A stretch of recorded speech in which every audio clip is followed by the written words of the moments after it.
Not a lot of people are really talking about this, and not that you have to be outraged, because that's obviously what they want. But we need to pay attention. For the people who want to look better, well, here's an option for you. Injuring yourself to try to make yourself look better. It's dangerous to be suggesting For that, 10 right? years. Now we've got Looksmaxxing, young teens are getting misled, taking steroids, taking tren. Why wait 10 years to like reach a physique when I can do it in less than a year? How does a 16-year-old look like this? A lot of steroids and a lot of working out, honestly. Do you identify with that group? Do I identify as an incel? How could you ask me that question as a follow-up after you asked me about my relationships to women? I mean, that's quite literally the worst sequence of questions I think I've ever heard.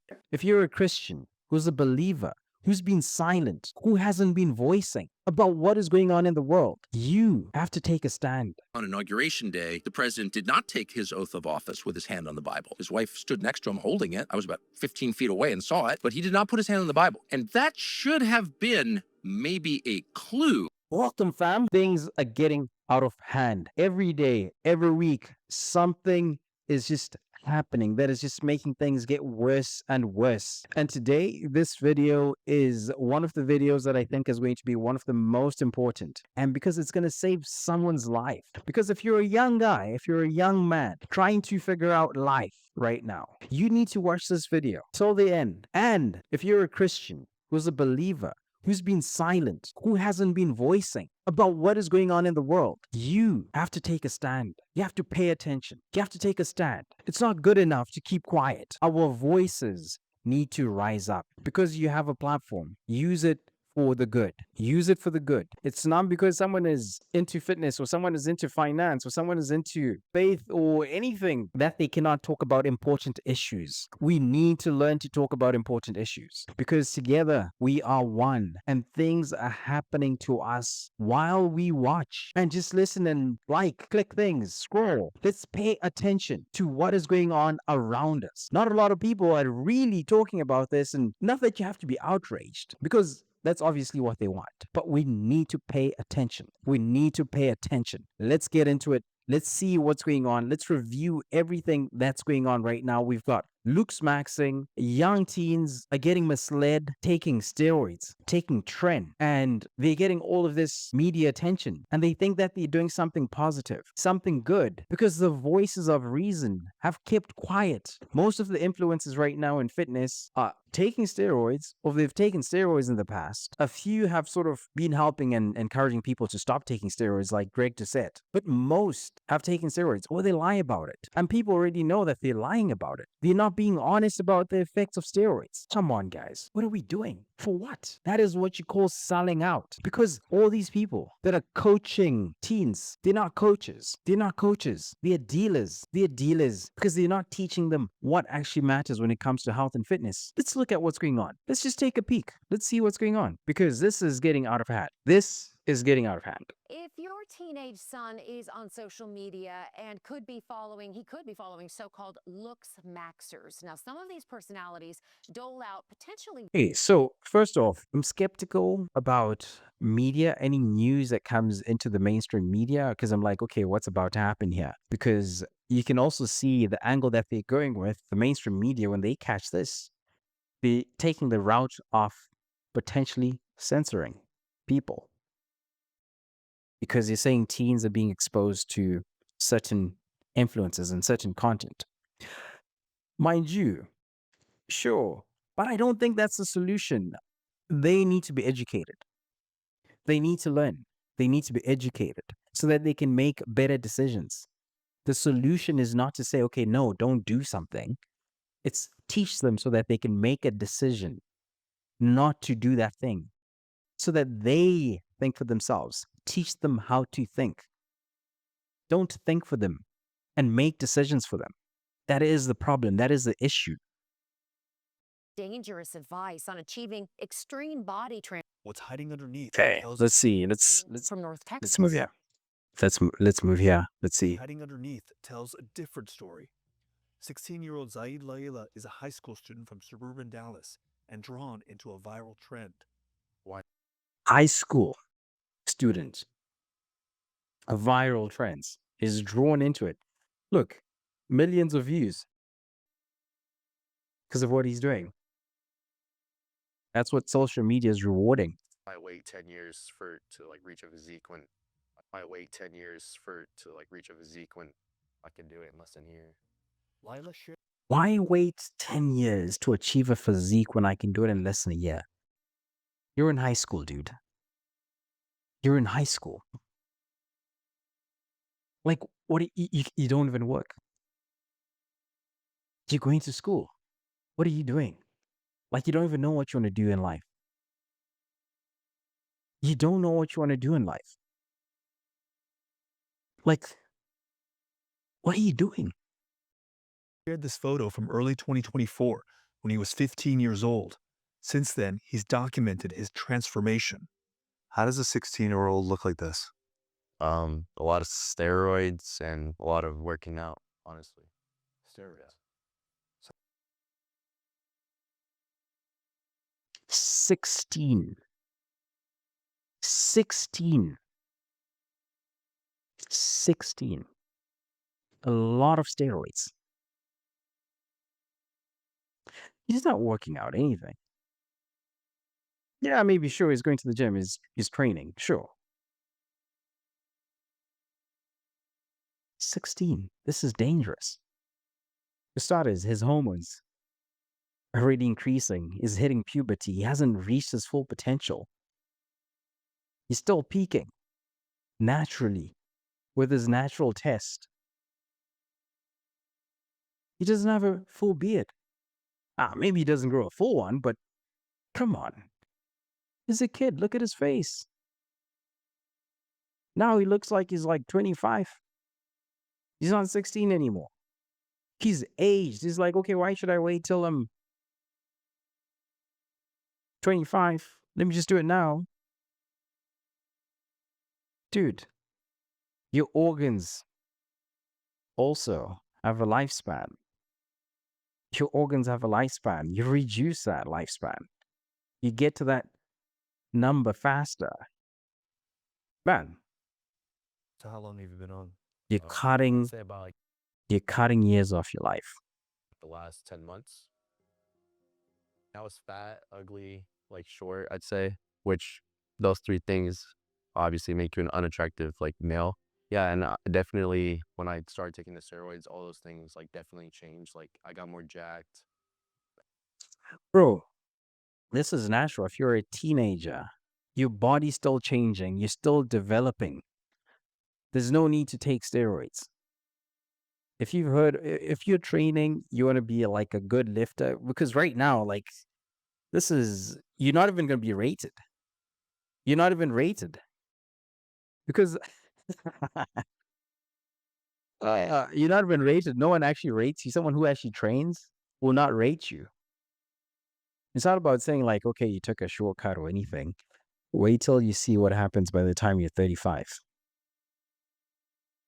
And like better looking, honestly, I'd say for sure. Scroll through fitness videos on any social media or video platform. And that's You- Togi. That's Togi. Greg's favorite guy. Like, I think he stopped. Or he's trying to stop. Because he probably realized that what he's doing doesn't help. Oh my goodness. Transformations, bigger muscles, leaner bodies. These are steroids. This is like the strongest one you can basically get or take. Why are you doing it? You're 16. One of the most toxic Yeah, one of the most toxic. that you are injecting into your body every single day. Yeah, I mean they use it on cows. Tren, short for trenbolone. Ew. Powerful Okay, so this kid knows this stuff. Oh my goodness. I don't even know if I can watch this whole thing. Because the brain to know this but not following through and doing it. Like, where's the pressure? Is it friends? Is it who's pressuring him? Like, where are his parents? Like, where are his parents right now? anabolic steroid developed for livestock, not humans, and is a classified Schedule III drug, making the possession or distribution without a prescription illegal. Where did you learn how to do this? I watched like a few YouTube videos. Right, I told you, dealer.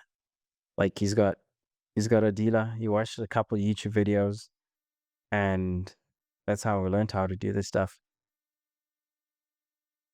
Now other people watching these videos and they're like, okay, this is acceptable. No, it's not.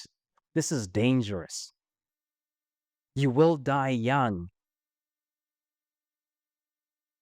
Steroids will make your organs grow larger than they should actually grow inside you. It's not just your muscles that grow, but your organs inside will start growing as well. And they're not supposed to grow as big as your muscles. Like you're becoming a mutant.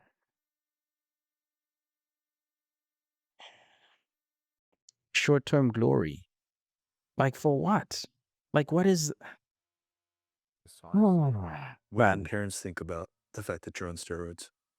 My dad isn't too supportive of it. And he was very Yeah, why would he? like, what are you doing to yourself? Like, you're gonna hurt yourself. He's just like worried for me. I explained to him everything, told him like, hey, like I'm doing this regardless, basically. Even if you tell me not to do it, I'm still gonna do it. So if I'm gonna do it, This kid. Mad, mad, mad, mad. Ah, man, having parents like that, the kids just rolling over you, just being like, I'll do whatever I want to do. Anyway, because as a parent, like he's not an adult. Like your responsibility as a parent is to be a parent, not to be his homie. Not telling him, yo, okay, cool. Like, oh, no, you're his parent. There are ways to handle this kid. There are ways to handle this kid.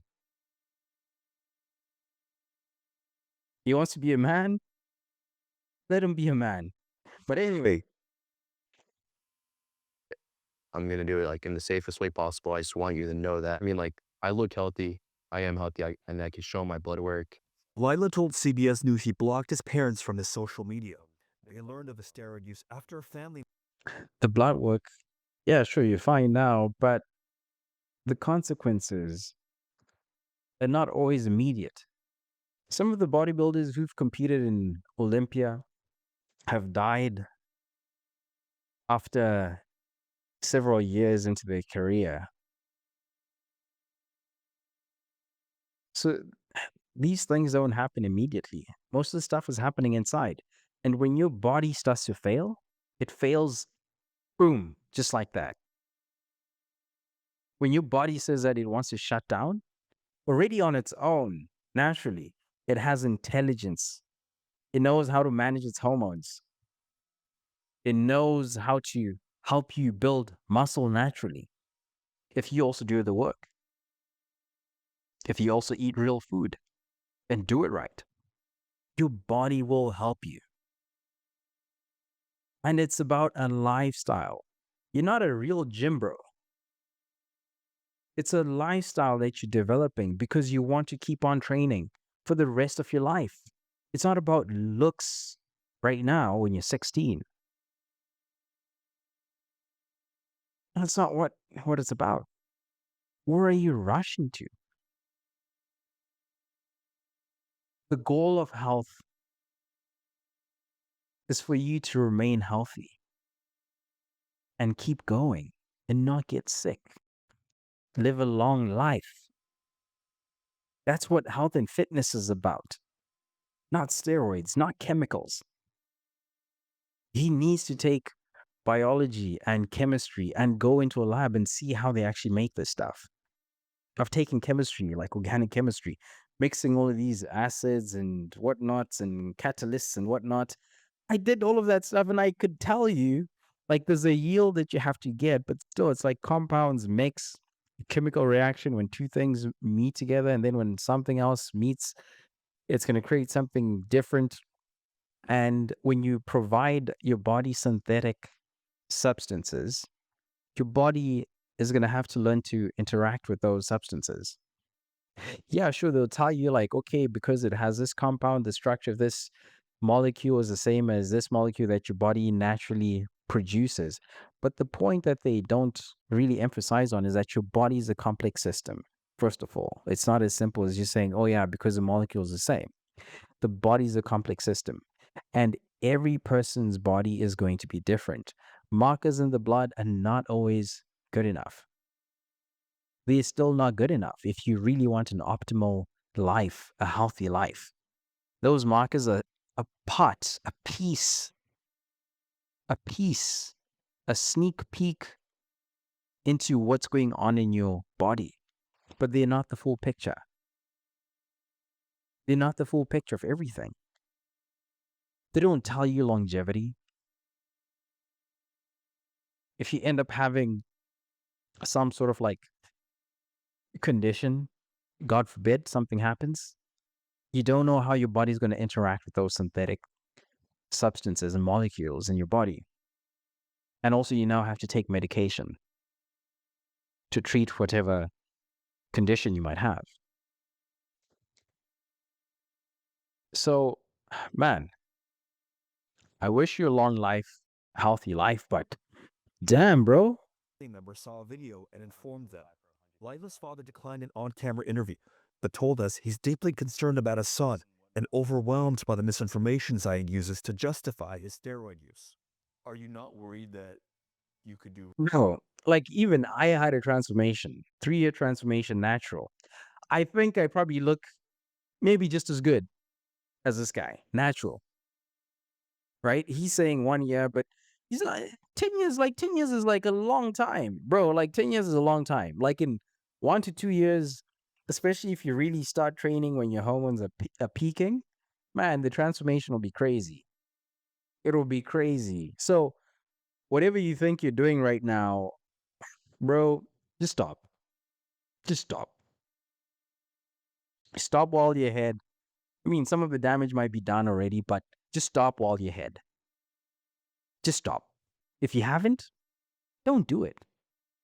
Don't do it. If you haven't started taking any steroids or gotten into this Looksmaxxing thing where you're hurting yourself, there are proper ways to do Looksmaxxing without having to do all of that stuff.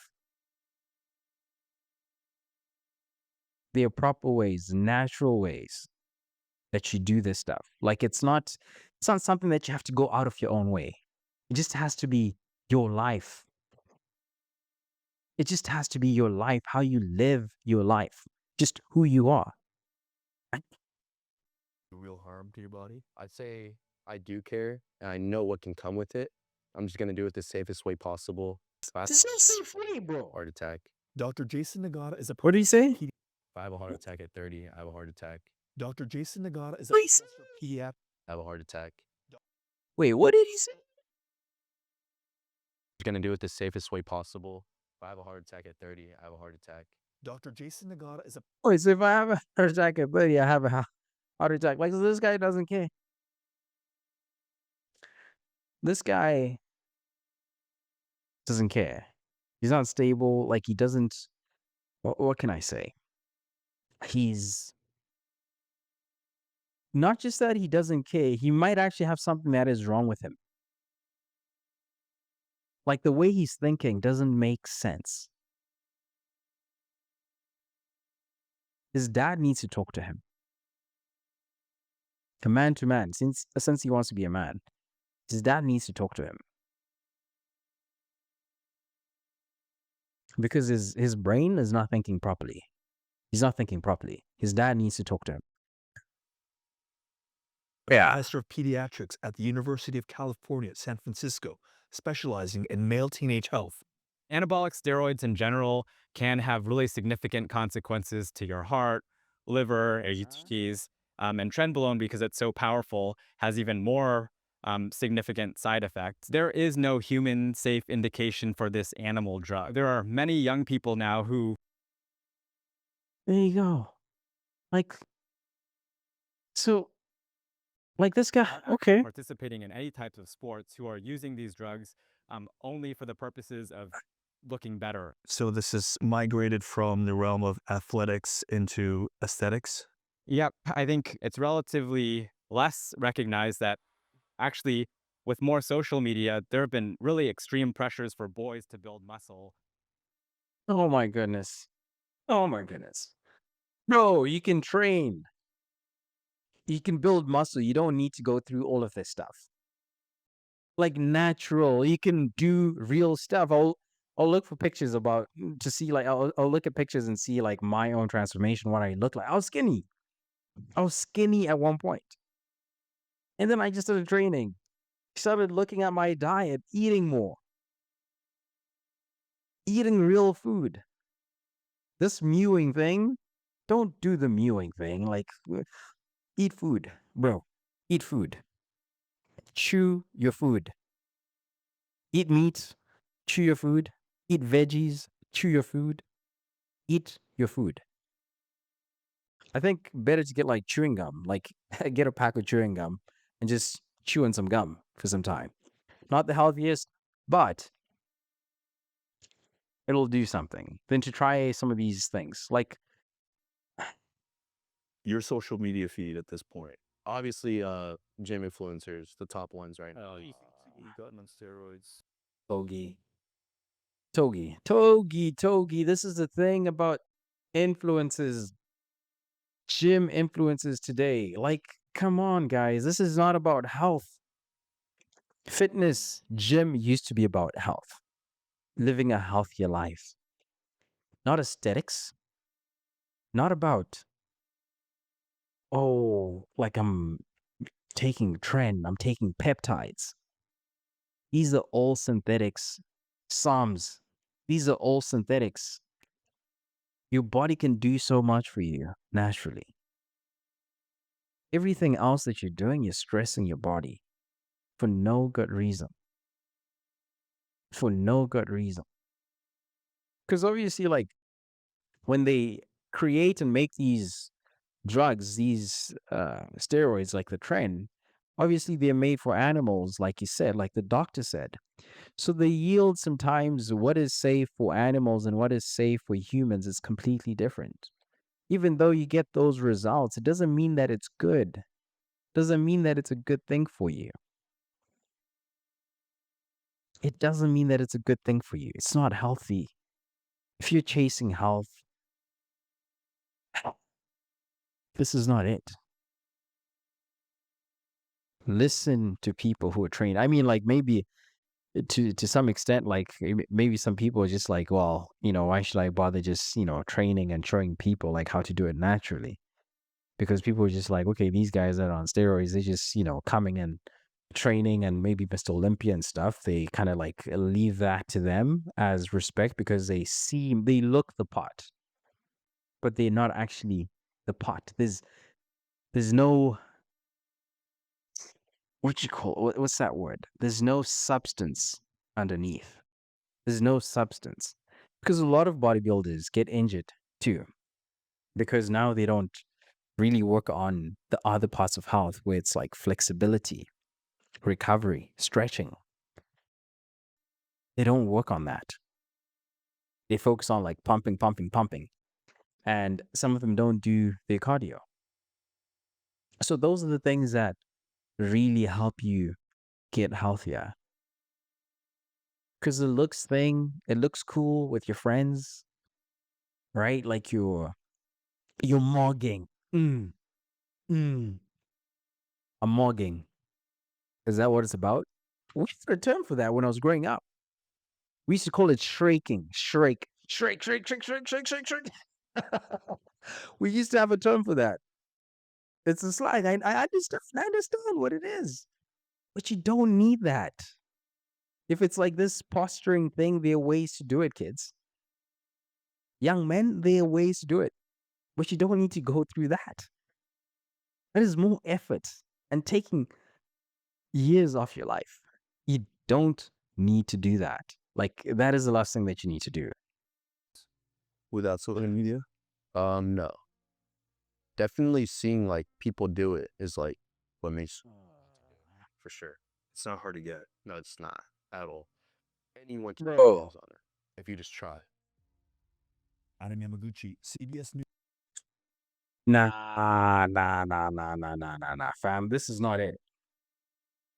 This is not it. Okay, I'm gonna look for some pictures and see what I look like.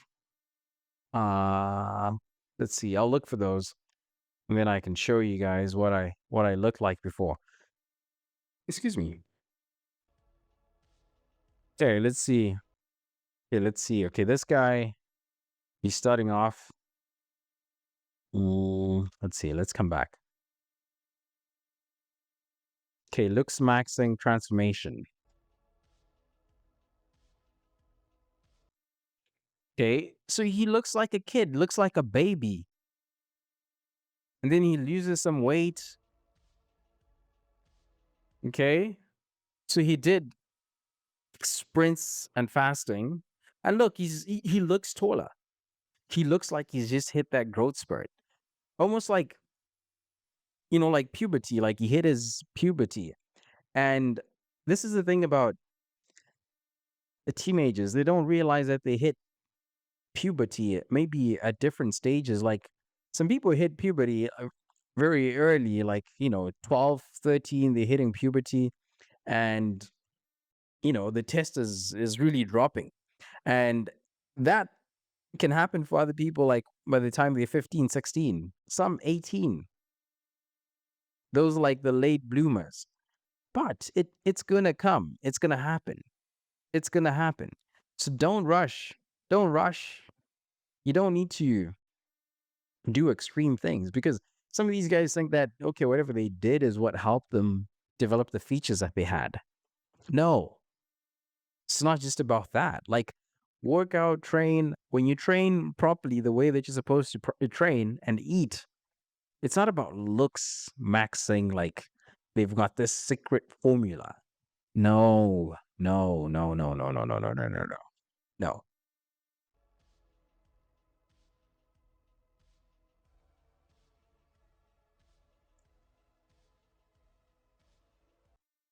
Bro just lost weight. You got taller, right? Because when your body it gets taller and you grow taller, your body's actually using energy. So you actually get skinnier when you actually start growing taller. You get skinnier because your body's using energy for you to grow. So you burn off some of that weight. That's just what happens. Your bones are growing. Your body's growing. Your hormones are adjusting, rebalancing. So it's not about like some crazy thing that they discovered. This is what you call puberty that is happening. So this is not like this is what you call puberty. Like, wow. These kids. And when you lose weight, naturally when you lose weight, your features, your facial features start showing, your bone structures start showing because you've lost weight. It's not because you did something crazy. Like, if you can see my bone structures right now, I'm a bit full right now. But the moment I start doing a bit more cardio and I'm consistent with my cardio, my diet, my meals, I haven't been tracking my meals as much. Like, I know roughly where I'm at. Like, I'm usually like 15 to 20 pounds from like being super shredded. Not super, but being like 10%, under 10%. So I'm like 10 to 15 pounds. So just being close enough where I can do it in like a month, 2 months, like that's what I want to be. That's where I want to be. So you have to pay attention to like some of this information that's being, spouted out by these guys. It's not like you need all of this stuff. You don't. Okay, who's this guy?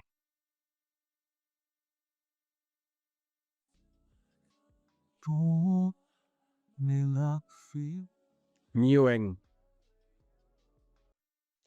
99% of people are doing wrong and wonder why they don't see results. Smile, swallow, create suction. Swallow, create suction. Okay, hold all day.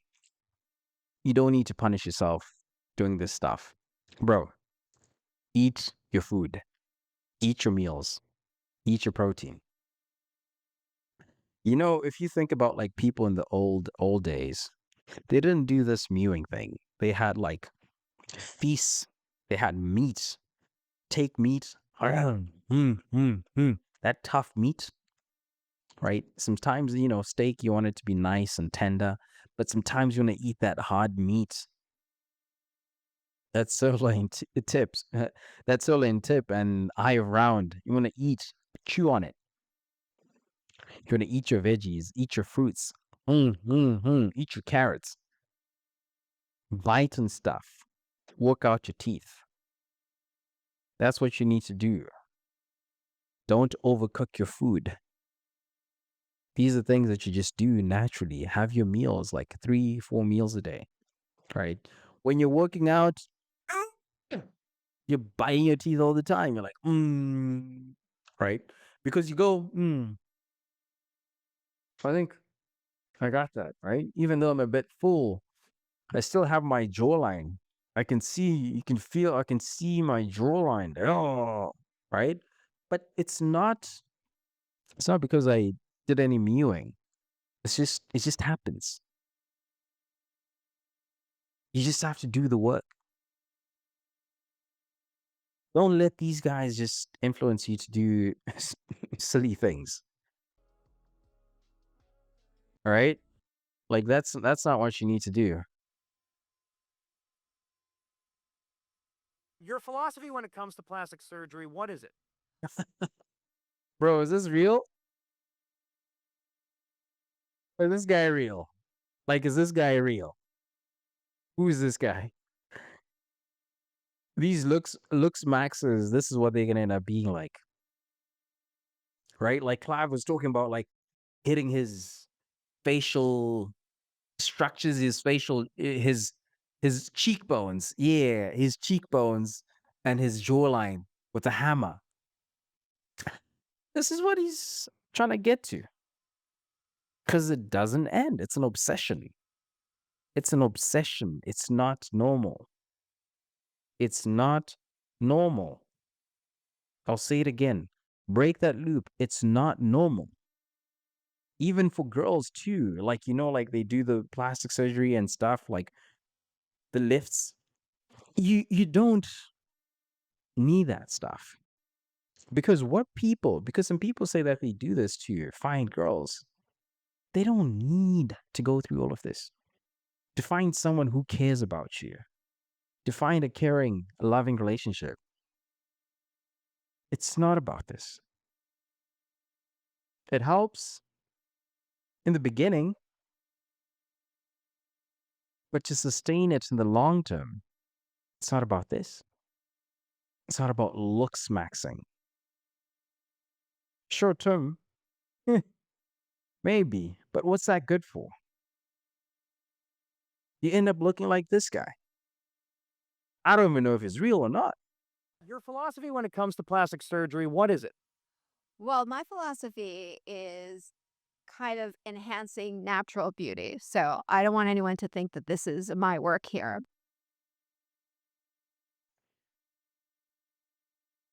Bro. Wow. Dan to me. It's basic. My mom said the same thing. Wow. Wow, this is crazy. How do you go about differentiating the worlds of looksmaxxing and plastic surgery? The reasons, so the motivations are often different. And that is important for me as a doctor to So this is about mugging. This is what they say. So this guy is mugging, what's that kid's name? Clav, right? This guy is mugging Clav. So Clav has to one-up him. because I don't want to treat somebody that doesn't have the right mindset for a procedure. And I certainly don't want to change something for the wrong reason. What are a lot of men coming in and asking for? So they're coming in a lot of times for improvement in their jawline. Are there any looksmaxxing myths? Jawline, like what is up with the jawline? Fellas, start eating meat. Eat things that you need to chew until you swallow. That's what you need to do. Don't just rely on shakes, protein shakes. I know protein shakes help, but you need to eat meat. Eat things like, even if you have like, some meat with bone and stuff with like, let's say chicken, the marrow, like chicken is a bit tender and soft already, but try eat the bones, like, bite the bones, right? Chew them, get the marrow out. Like a man, like a real man. Like eat your meat like a real man. That's what you need to do. So that's what you need to do. It'll make a big difference. And you do it consistently over time. You'll see the results. You'll see the results. Want to dispel. Okay, so this really, I cannot take this hammer business anymore. You see? You mean bone smashing, Dr. J? Nothing to be said about. Oh, did you see that? Is it just me? Look at his hand. Look at his face. No. You mean bone smashing, Dr. J? There's nothing to be said about. Bro. Look at the size of his hand. Look at his face. Bro. Bro, I'm not like laughing at the guy as a person, but I'm laughing at the idea of all of this. I'm laughing at the idea because I just find it ridiculous. Like people are like in this trance or in this loop. People in this trance or loop that is just not making sense. It's just not making sense at all.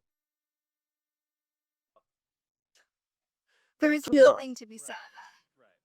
Head. Bro, what are you saying, bro? Bracing your head for what? To smash your face? Microfractures? Like, here's the thing. When you work out, you've got these micro tears in your muscles. That's how you build muscle. And you recover. That's a recovery and growth. So I understand what he's saying. But the microfractures in his face that he's talking about, doing it properly, there is a reason, for starters. People hire personal trainers to work out in the gym or hire coaches. Is because those people, even though we know about like, okay, working out, okay, you've got micro tears in your muscles. Like, yes, we understand that biology behind the scenes, right? But you usually have a personal trainer or a trainer, someone that's helping you and assisting you, someone who's guiding you through that process. With this Looksmaxxing, just telling people like smash your bones, just microfractures in your bones, and then you can grow a better jawline, better facial features. You're telling young men, you're telling teenagers. No one's into this. Majority of people don't consider this like the thing to do to look better. And you're trying to make this a mainstream thing, telling young people to go ahead and do this.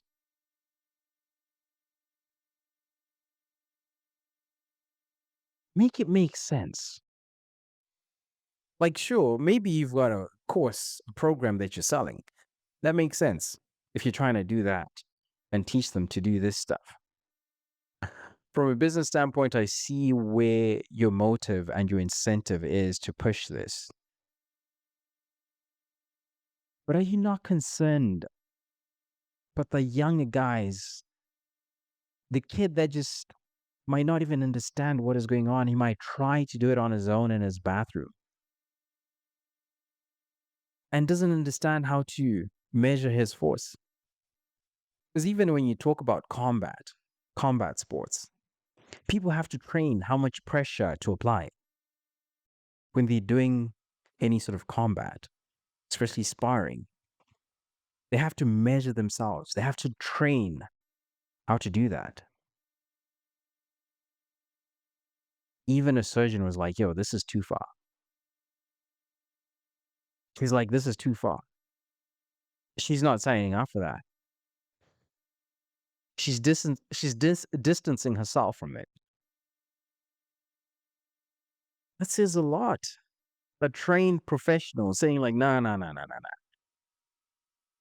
Yeah, this is the problem sometimes. Like I've been through it. Like I'm speaking about this as someone who's also been a teenager, someone who's grown and gone through the same experiences that you're going through. Bear in mind, social media wasn't as big, but I was starting to get exposed to a lot of these influences. Like I grew up in the time of like Simeon Panda and Ulysses, right?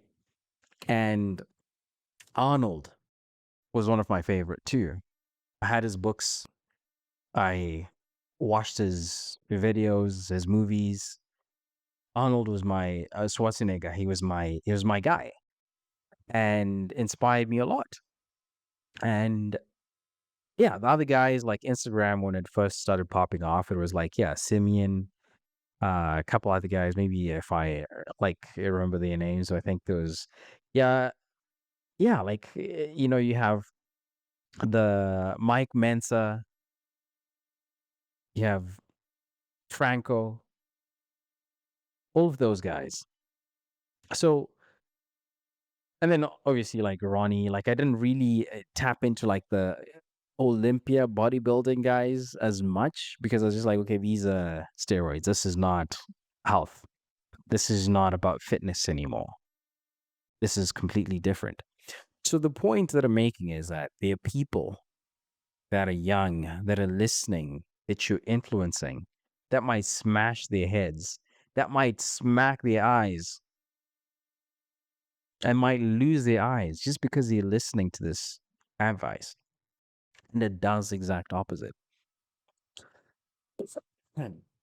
So this is the part that you have to think about what is your responsibility? Because part of being a man, being an alpha man is leading people. Because I know you want to be alpha. You want to be that nonchalant guy who doesn't really care, who's like, yeah, I don't care. No, bro, you're doing too much. And the thing is, girls usually can tell when a guy is doing too much. How about you? He's not understanding what he's saying, right? Does he know that like people who are actually like coaches and stuff, they have to get certified. They have to go through the training. Like, oh, yeah. Guys, don't trust everything that you just hear and see on the internet. Don't. You call out, the risk of getting CTE from head trauma in football games. Or wrestling matches. Like this is so dangerous, really? I mean, who are we kidding here? This is ridiculous. So, let me see if I have this analogy right. These are sports, these are professional domains that he's comparing Looksmaxxing and bone smashing to.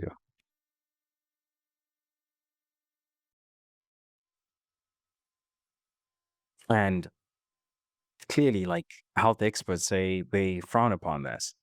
They frown upon like the Looksmaxxing, right? So, bone smashing, to be more specific.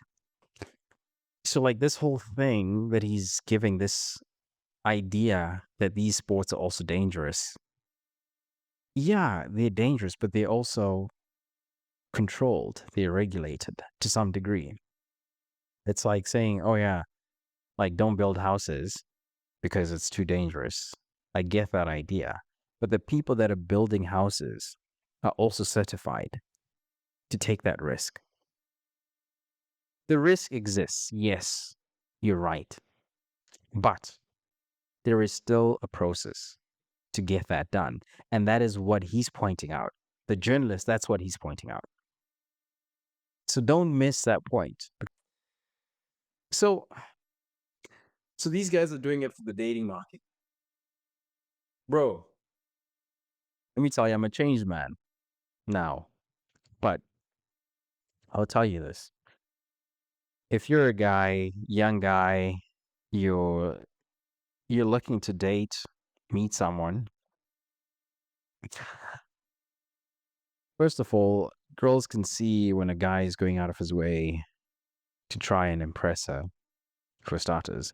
That's why Clav sort of balances it with his like I don't care type of attitude, right? But eventually, the young girls can maybe get fooled for some time. But when he wants to start a relationship, there'll be a seeing through that.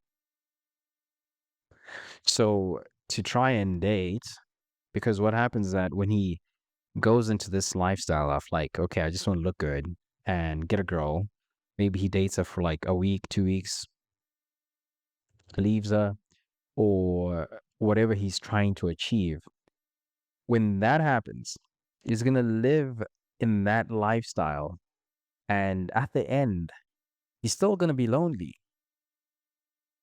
because what he was chasing in the girls is not what actually will make him happy in the long run. That's not what will make him happy in the long run. You might be 40, maybe you might have a few kids here and there, and he could be 40, but he won't be able to really hold on to a relationship because he's chasing the wrong things. And he's not looking to grow a relationship with someone long term. And just because of that, his foundation that he's trying to build and base everything off looks is going to be flawed. Because now, what really matters is like what's inside his brain. Because he seems like a smart guy. Like he thinks, like he seems like a smart guy. But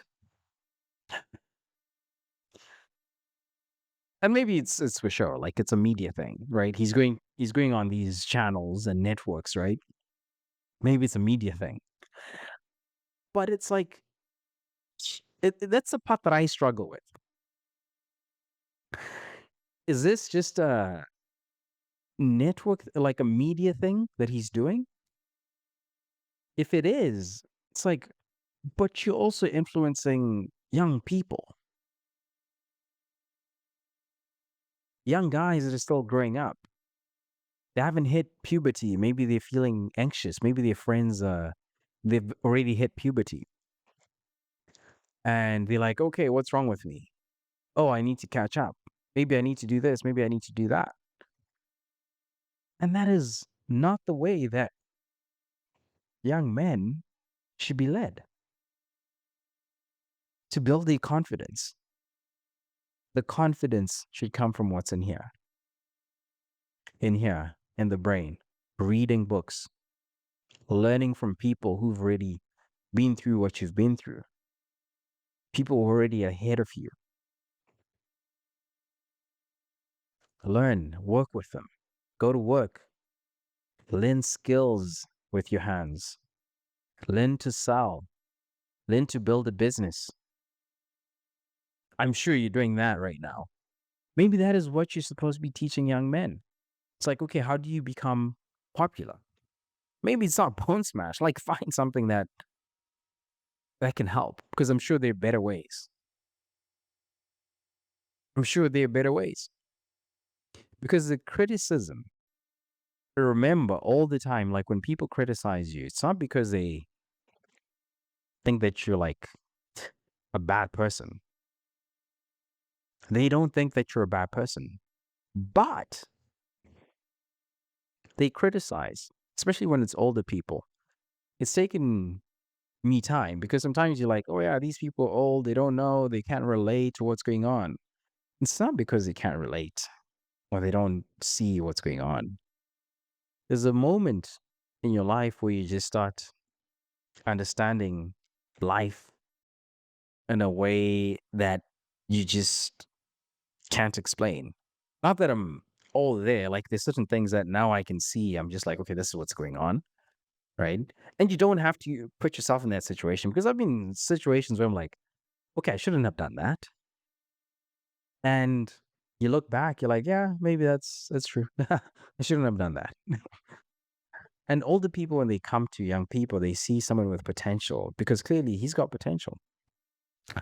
And we're trying to help him course correct because where he's aiming, he might be aiming off target. Because the people that are already ahead of you, they see the map, they see the picture, they see where you are, they see where your decisions are taking you. And there's a point when you're young where your decisions, yeah, you can fix them within a year or two, like you recover if you make a bad decision. And there's a point when as you grow, the decisions that you make and the mistakes that you make can have bigger consequences. They might take time to recover from, or you might not recover from. So the wisdom that people bring, older people especially, sure, you can question, but it doesn't mean that because they're bringing it to you, they're trying to bring you down or they don't know what's going on. Because not everything is also about money. That's another thing that you need to understand. Not all money is good money. Some money and some things, they're not worth it. Right now, they might seem like, oh yeah, it's great, it's great, it's great. But the world and the markets, they always correct. So if you do things and try achieve certain things by means that are not the right ways to do it, the market will correct itself eventually. And it always comes back. It just always comes back. It's like principles in life. They're just going to happen, right? It might just not happen right away. And some people get away with it for sure. Right? But when a lot of people start telling you, bro, you need to start paying attention. You need to start listening. You need to start listening. At least take it with a grain of salt, sleep on it, think about it, and just ask yourself, like, why is it everyone is sort of pointing to the same thing? I understand the frustration. You're like, okay, I'm lonely. I don't have this. I don't have that. I need to get around people. I need to be popular. I need to have friends. You're seeking connection. What you're seeking for is connection and significance. And there are ways to achieve that without having to go through what you're going through right now. You don't need to. Because how old is he? Because this is the part that these guys are not thinking about. It's like, okay, I wasn't good looking. I was a kid. And then I ascended. Let me show you an ascension. Ascension. Let me show you ascension. No Looksmaxxing, no nothing. This is ascension. True ascension. Right? Tell me, I'm good looking, right? That is ascension. That is true ascension. Right? Look at me. I got my boxes, I got my jeans, no, my jeans, my 3/4 pants with some camouflage. So, and I'll tell you, like, at this age, the confidence on this guy was like, it was like sky high. And I don't know, like when I actually started training, the confidence was balanced because right now, like I was like, very tough, macho. But when I started training, the gym started teaching me lessons, life lessons, developing a relationship with the weights in the gym, actually training. And this was, I don't know if you can see this, but this was like 2009. This was like 2009. So this was like January 2009. Let me see if I can.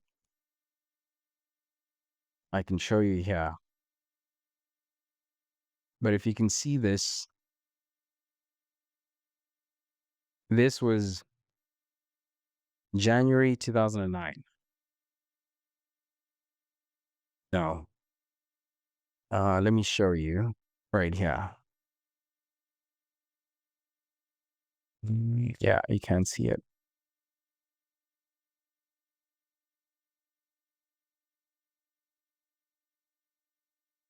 So this was taken January 2009. And the thing with this is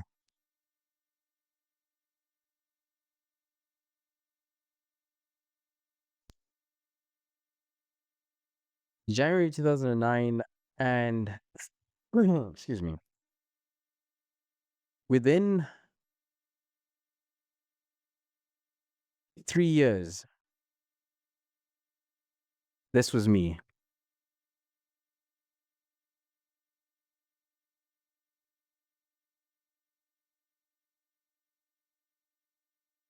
Within 3 years, this was me in 3 years.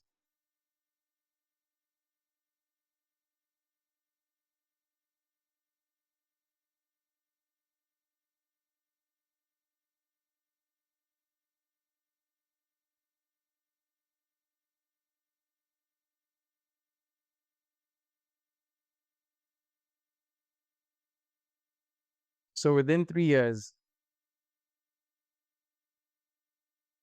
this was me in 3 years. From this picture, oh, to that picture. Okay. Yeah. So this was the same guy, right? Same guy. You can see that.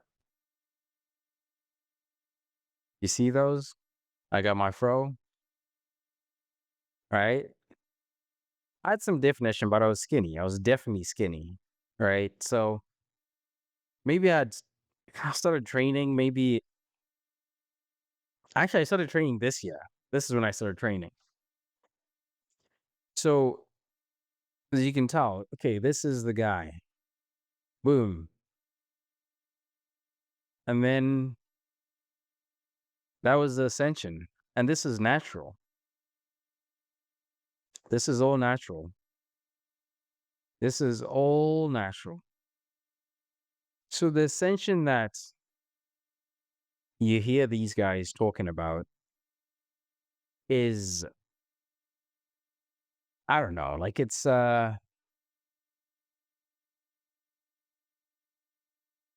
such a weird thing to think about.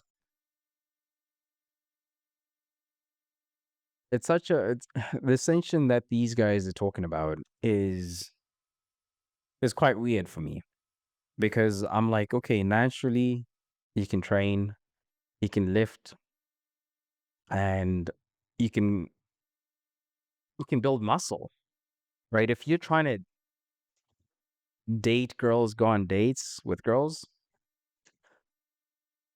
if you're trying to go on dates, if you're trying to go on dates with girls, you don't need all of that. You don't need to do all of that because clearly, like how he looks, like how I look, I'm natural. I was natural, and that was like 3 years. That was 3 years. And again, like my face, like I wasn't doing any mewing, right? But I just ate food. I just ate food. That's it. Eat your meat. Famously, like my family were known to eat a lot of meat. So this is the kind of stuff that people don't realize that you can achieve naturally. Some of the things that you're being told that you need to do, part of it, it's like they want to sell you products, they want to sell you courses, they want to sell you different things. And yeah, like it's not worth it. You don't need to go through these extreme measures. Just live your life. And when you overdo these things just to get girls, they'll pick you apart very fast. When he's saying this, like I get what he's saying. Like if you're in media, being good looking, I think it does help. Like if you're gonna be an influencer, it does help. But it also depends on what's your what's your what's your market at the end of the day, right? Because someone who's like just talking to people on camera, yeah, sure. Like someone will say, like, okay, if they're good looking, then that's gonna help because they don't really need to say too much, right?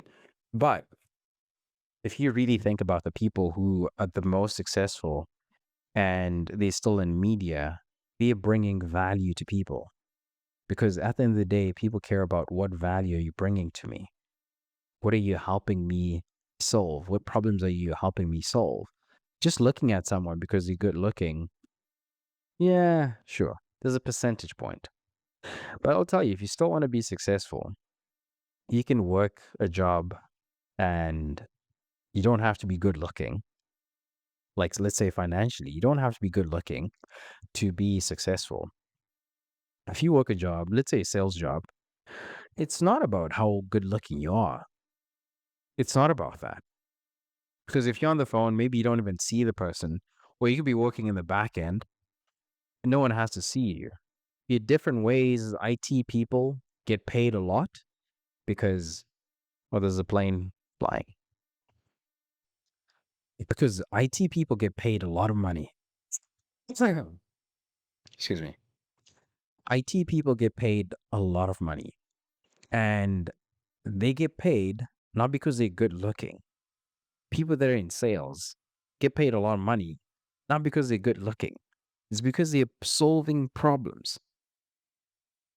They're solving problems. If you're like that person who wants to be in the corporate ladder, moving around with people, sure, you can do that.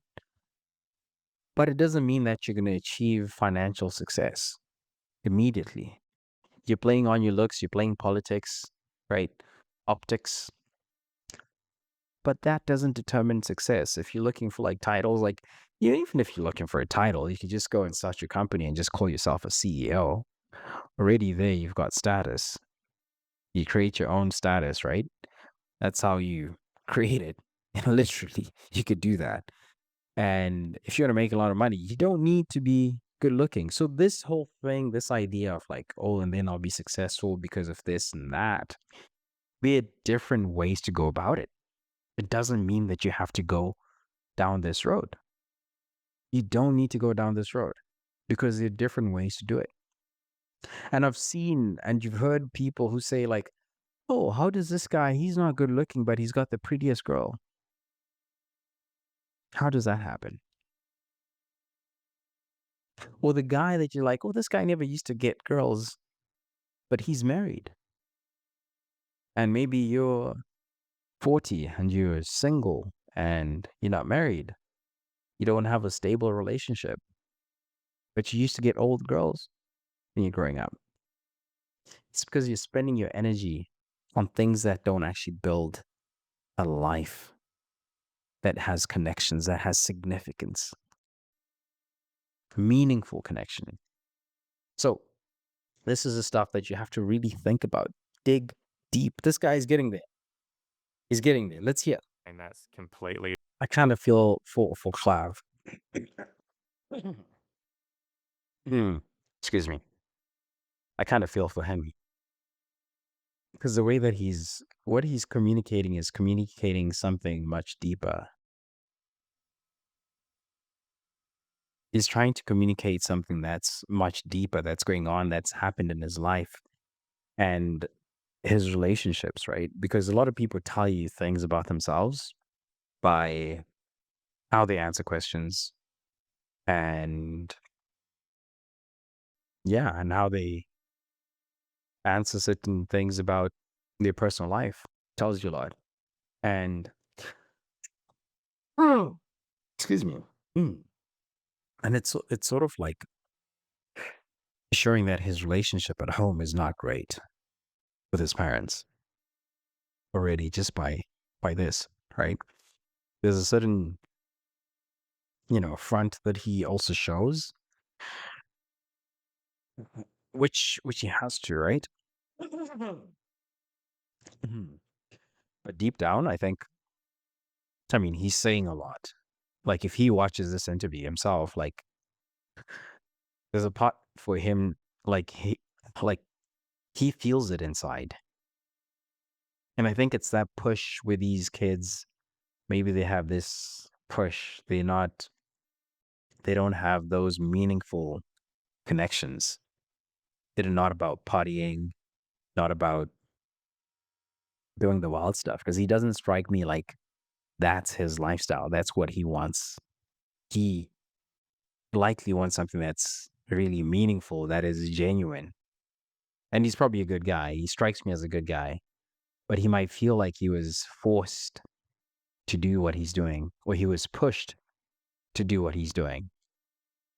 And because right now he feels like he's doing the right thing. That's how it's coming across right now. Just listening to what he's saying and just looking at his body language is, yeah. Mass. No.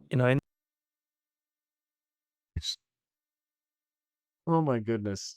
Oh my goodness. Oh, this is another video. This is like a whole another thing with GLP-1s because this thing about drugs to try and solve problems, like, I mean, we'll do another video on this because, from a health standpoint, because even like, when Ozempic first came on the market, I remember I was still working in insurance, and yeah, like it's a problem. It was a problem. I don't know if the solutions are still the same, but it was a problem for like insurers. It was a problem because there's obviously like more things that go on in the back end, and there's certain yeah, it's like this whole rabbit hole that just exists. But yeah, that's a video for another day. And I personally don't recommend like GLP-1s unless if it's like medical prescription and you need immediate medical attention and intervention to figure something out, but not as a long-term solution for like weight loss and weight management. It can't be. It's not going to work. If you think about like what happened with what was that thing? The opioid epidemic, not pandemic, but epidemic in America. And most of these companies and pharmaceutical companies, they engineering these drugs for dependency. That's how they make profits, right? And what a better way to tell you that, hey, you can just take this drug and you can still eat your McDonald's, but maybe this time you won't eat as much because you're taking a GLP-1. You can still have, your food and still eat whatever. But a lot of times with science and innovation, you need to wait. You need to wait. Don't rush for the first thing that comes onto the market that they're selling and pushing. Don't make that mistake. It takes like 10 years for you to actually understand the consequences. Because you're going to have people who've given birth should they've taken that medication. There are going to be new situations that rise up. There are going to be people who have a different medical condition that try a combined set of medications and then something happens. But you have to wait for that process to happen. It's kind of like the life cycle to really test to see if it works. You're going to see maybe people who transition from like teenagers into adulthood, or people who maybe give birth. I don't know. I don't know what's going to happen. Like, okay, can people actually, does that affect your fertility? Does that affect, yeah, because it's going to disrupt your hormones, right? So it's like, how far does it disrupt everything? It's kind of like for the ladies, like the pill, how it disrupted hormones for women and made them feel like they're different. So all of these things have a consequence and a cause. It's not just like, oh, you get this, you get this benefit, and there are no side effects. So the question is, are these side effects worth it? Are you willing to sacrifice a full life, the full experience of life? Are you willing to sacrifice that? Come on. Oh my goodness. Well, How could you ask me that question? that's okay. Here I'm with Clav. Like, what? What is that question? On this part, I'm with Clav. Like, what is? That was a weird question. Uh, that was a weird question because, yeah, that was a weird question. Because, like, what do you mean? Like, this whole idea of like calling people, like creating groups of people and like circles of people, like grouping people, I find that very weird. Like, I try to resist the groupthink thing. Just like for me personally, like I try to resist because it doesn't mean because you're doing one thing, then you associate with another thing. Even though there's like relational people, certain people gravitate towards what you're doing, or if he's helping those people, because if he's helping those people that they've grouped, it doesn't mean that he like there's anything wrong with that group because everybody needs help in some ways, right? Like the idea of like identifying someone, say like, okay, they're an incel. It doesn't make sense. Like, what do you mean? Like they're an incel? What does that mean? Like exactly. Like what does that mean? What does that mean? Oh, this guy is like alpha. What does that mean? Like the terms of you know, I don't know. Like these languages and terms and different things that people start creating, right? I guess it's slang in some ways. It's like the internet culture, but it's kind of weird for people who live, let's say, like just like normal lives to like be grouped in some, I don't know, like it's a weird thing. But I think even like people within the subcultures online, they still have they're still real people at the end of the day. They're people that they know, they have families, they have people that they hang out with, even if it's like one or two people, right? It's still something, right? And yeah, it's weird. Clav. Clav is yeah. I don't know. I think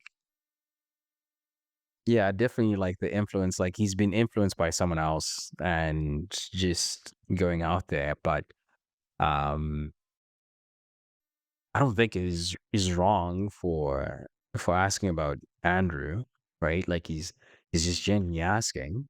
Like, okay, people see it, and it's like, okay, like, because there's that time when Andrew was blowing up, and people were like, okay, you're influencing other young people, other young men, and you see other people that are coming in and influencing you. You just have to wonder the association, right? Like when everyone is coming in and influencing, you just have to wonder the association, like to say, or is this association beginning and ending? Because definitely, like, okay, they've hung out, right? Like it's not a secret. So that is the question to say, like, okay, what is association between him and Andrew? But anyway, I think Clav is like a Looksmaxxing guy. But what I want to say, fam, is again, do Do not take steroids. Do not take steroids. Even if you're much older, unless if you need a medical intervention.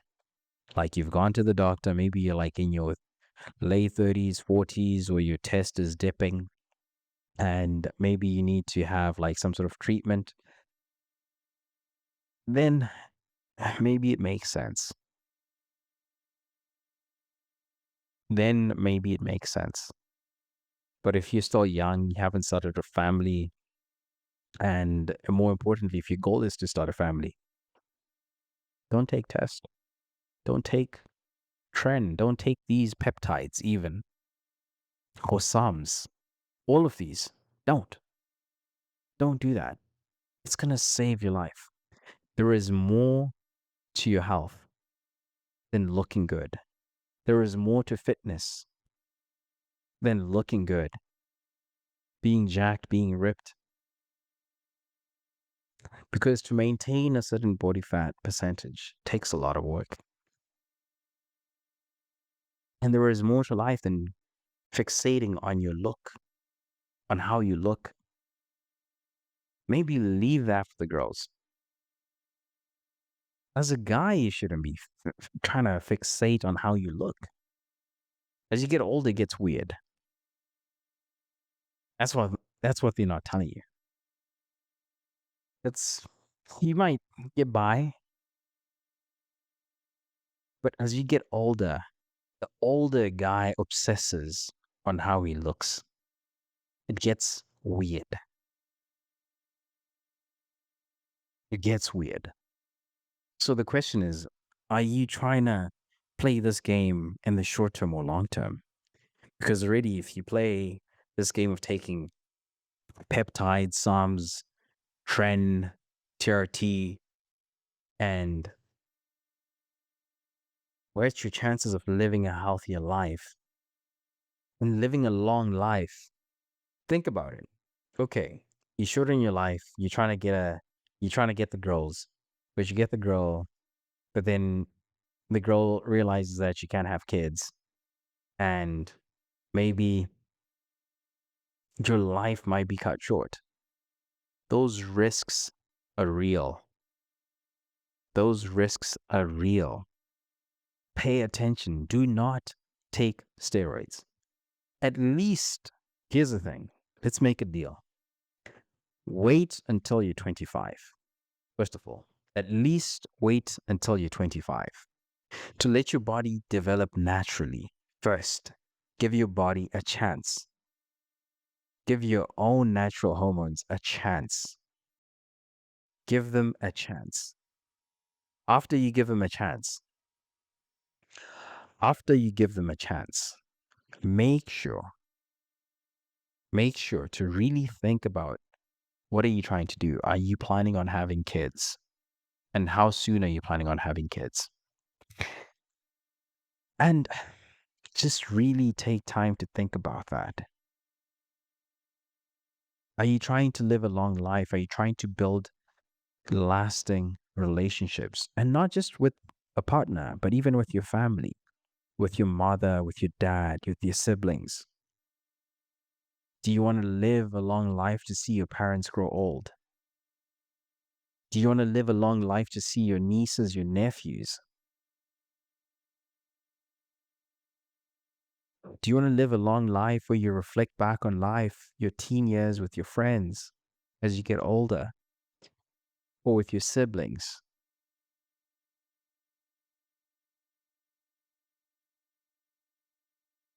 For you to achieve that, because part of like health is your relationships, your connections, the people that are close to you, the meaningful relationships.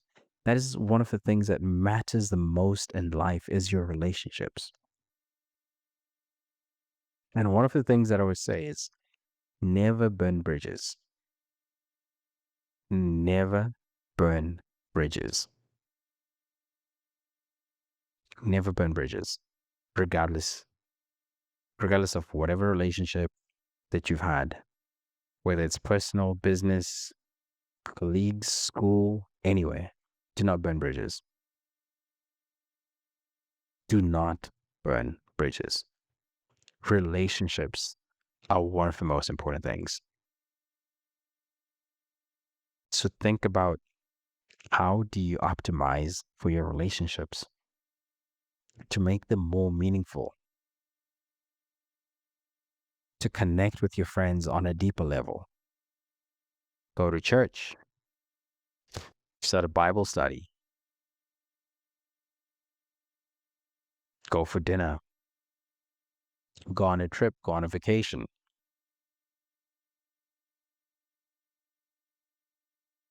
Do the things that feed your spirit. Do the things that feed your spirit.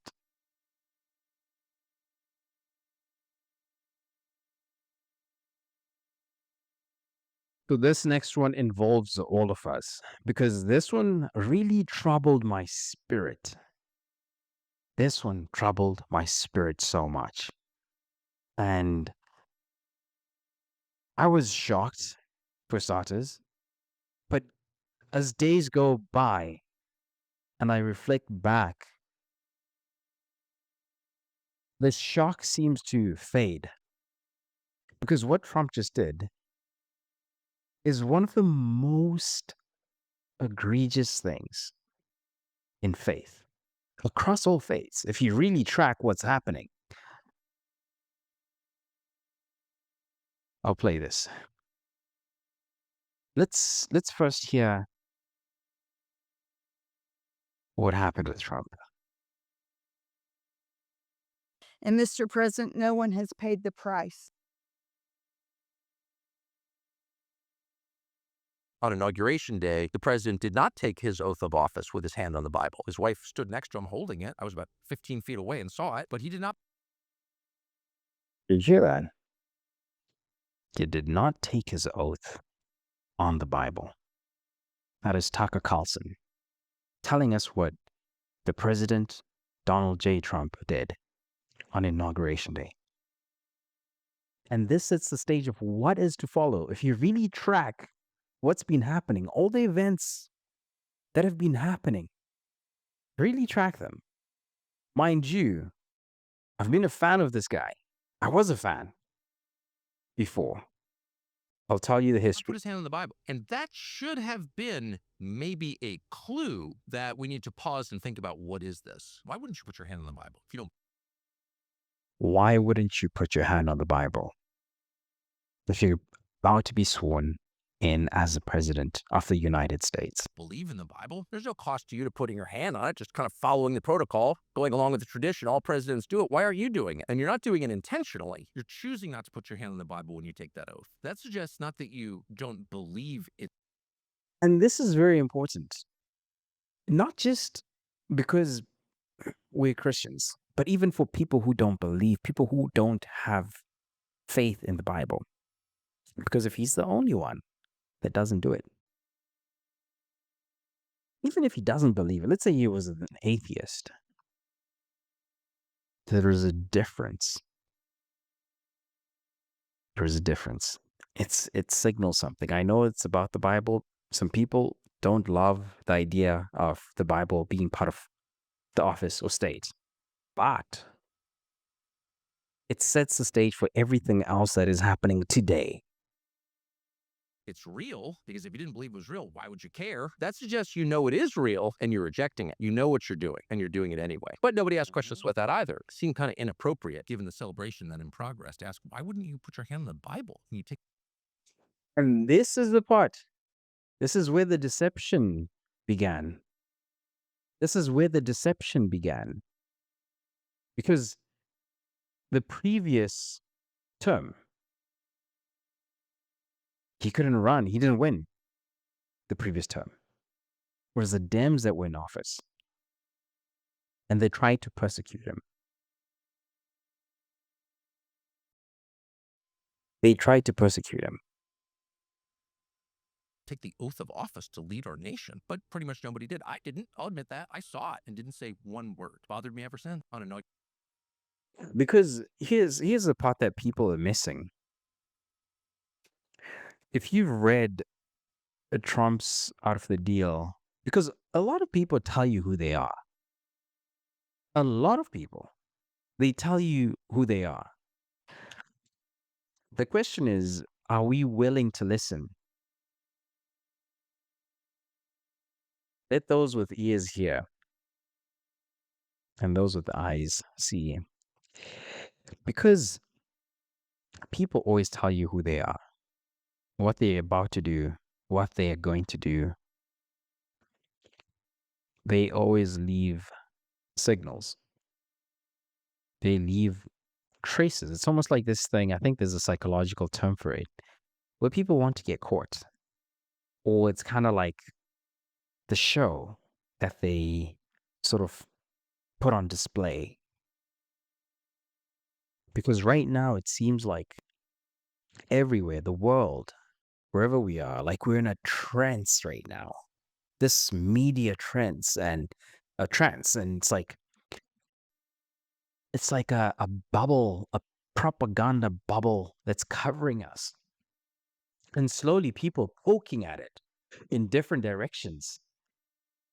And I'm feeling that same spirit that's like saying, like, speak the truth. I know we did the 30-day reset and we talked about putting on the armor of God, which is wielding the sword of truth, which is what I find a lot of people are starting to do. It's wielding that sword to fight and take a stand. And right now, this is a moment that we have to take a stand. Everyone has to take a stand. I still respect him as a president of the United States, but I do not agree with him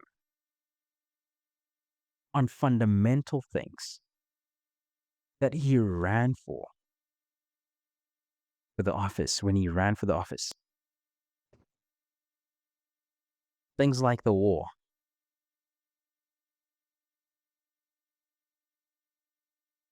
And clearly, with the faith angle, what's been happening? What's been happening right now?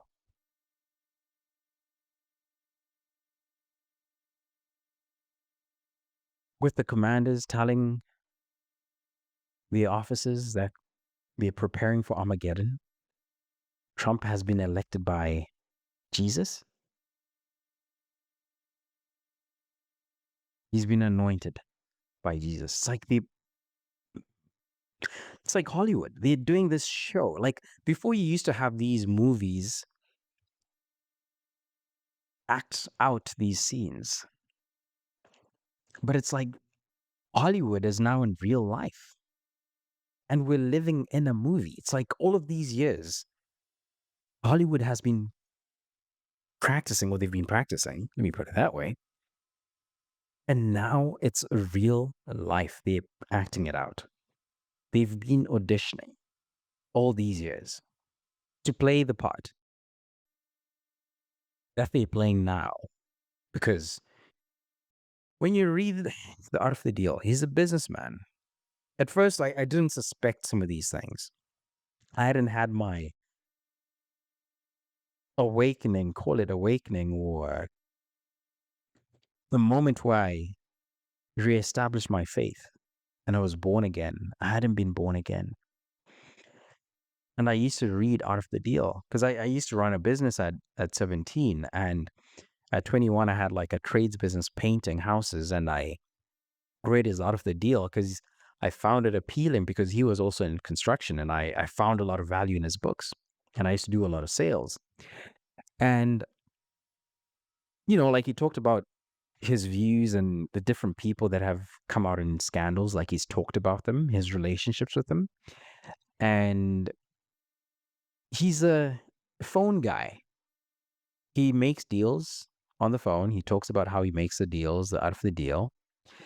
And you can tell when you read someone's books what they write, when you see them behave, when you see them speak, you start to understand who that person is and the policies that he was running on. And in the first election, I was like, I saw it. From afar, I was like, okay, he's going to win. President Donald J. Trump is going to win. I was like so certain. I told my friends that he was going to win. And he did win. Because I saw the things that he was saying, okay, this is what you do to make a deal. It's like you were watching a master make a deal with the country. He was crafting a deal. You could see it in the election. You could see it. If you read his book, you understood sales, you understood psychology, you'd see it. You'd be like, okay, this is what's happening. Like you could see it. Like no one was close. No one was close. No one was close. No one, they didn't even understand what was happening. He played them like a fiddle. That's what he did. And now we supported him because we thought that he was being persecuted for no good reason. And the charges were bogus. And you would hear people say, like, he's the Antichrist or he's this or that.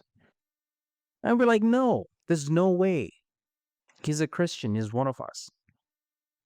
He's standing with us. He is one of us.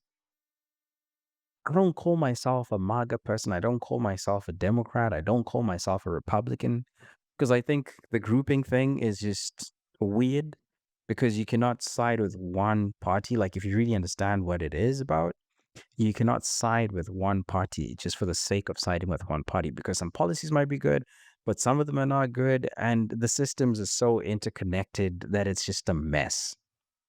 The whole thing is a mess, really. It's the same thing. Left, right, doesn't matter. Everything else is about just dividing the country, creating the tension, because when you don't have tension, because he changed the game for elections, and this is one of the principles that he ran on when he ran 2016, and this is a principle in business and sales, is that for someone to take action, you have to create emotion in people. You have to create emotion.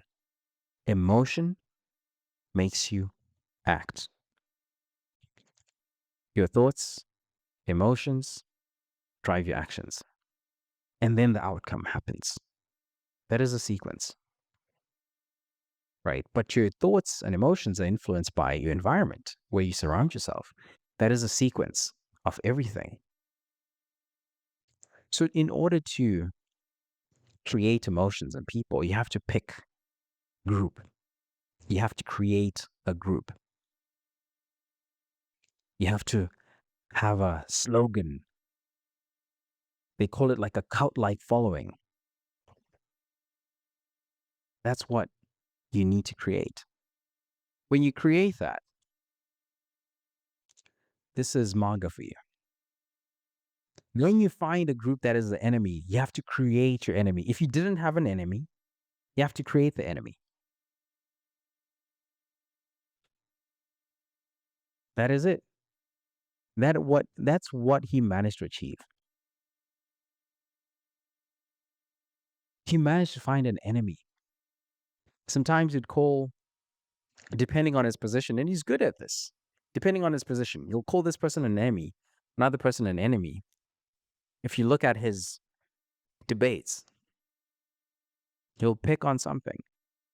That's just what it is. I'm tired of this whole thing. So we're just exposing everything at this point. There's no more keeping quiet and just let people just be dragged to one corner and to another corner. Because we're tired of this. Let's just let it all stop and just end. Come on. We see through it. We see through it.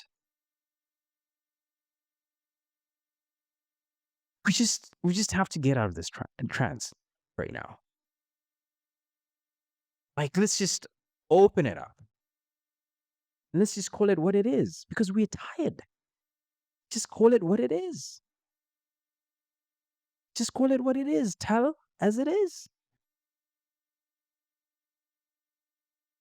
People can handle the truth. People can handle the truth. But anyway, with this guy, as you can see, Will, to the best of my ability, he will, with the best of my ability, preserve, protect, and defend. With the Constitution of the United States, the Constitution. Sabel Madai, Sadapin, Sabadalacious, Kapita.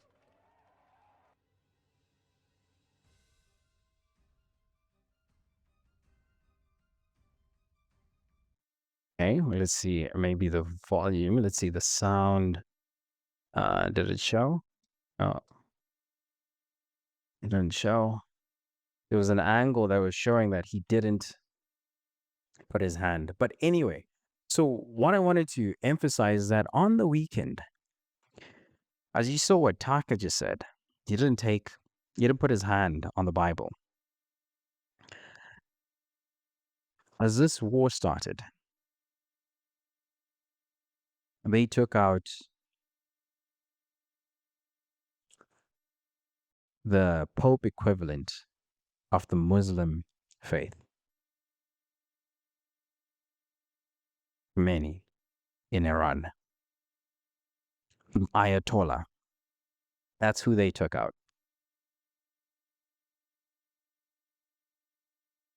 That creates a rift. That creates a rift. A big rift.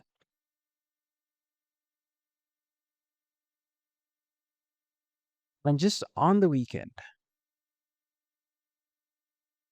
he criticized Pope Leo. On Truth Social, he wrote, Pope Leo is weak on crime and terrible for foreign policy. He talks about fear of the Trump administration, but doesn't mention the fear that the Catholic Church and all other Christian organizations had during COVID, when they were arresting priests, ministers, and everybody else for holding church services even when going outside and being 10 and even 20 feet apart. I like his brother Lewis I like his brother Lewis much better than I like him, because Lewis is all MAGA. He gets it, and Leo doesn't. I don't want a pope who thinks it's okay for Iran to have a nuclear weapon. I don't want a pope who thinks it's terrible that America attacked Venezuela, a country that was sending massive amounts of drugs into the United States, and even worse, emptying their prisons, including murderers, drug dealers, and into our country. And I don't want a pope who criticizes the president of the United States because I'm doing exactly what I was elected in a landslide to do. Setting record low numbers in crime and creating the greatest stock market in history. Leo should be thankful because, as everyone knows, he was a shocking surprise. He wasn't on any list to be pope and was only put there by the church because he was an American.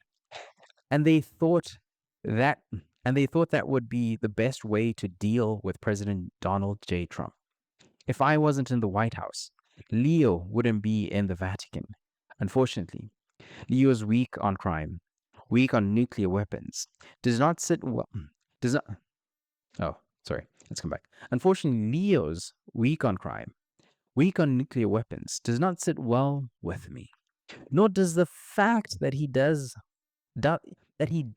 meets with Obama sympathizers like David Axelrod, a loser from the left, who is one of those who wanted churchgoers and clerics to be arrested. Leo should get his act together as Pope. Use common sense. Stop catering to the radical left and focus on being a great Pope, not a politician. It's hurting him very badly. And more importantly, it's hurting the Catholic Church. President Donald J. Trump. Now, let me be clear. I'm not a Catholic. I don't necessarily agree with all what the Catholic Church teaches. And obviously there are scandals within the Catholic Church. And just like any institution that holds power, there is a, a likelihood, a very high likelihood of corruption and abuse to happen. So I always remember that as someone of faith, it's not about the institution, it's not about the power structures that are created by man, but it is what God has told us in the Bible. And that is going through Christ. That is praying to Christ and making a way to the Father through Christ. So that is my position in terms of those two. But there is a problem here. There is a problem with this, with the president. He writes to the Pope. It's one thing to not agree, but it's another thing to criticize. To criticize a religious leader in public. People that hold institutional power and do it publicly like this. Realizing that the situation may be complicated. But as believers, as Christians, there is one thing that we're sure about. Christ does not teach war.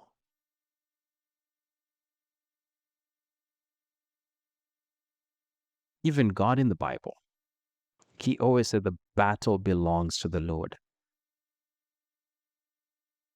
The battle belongs to the Lord.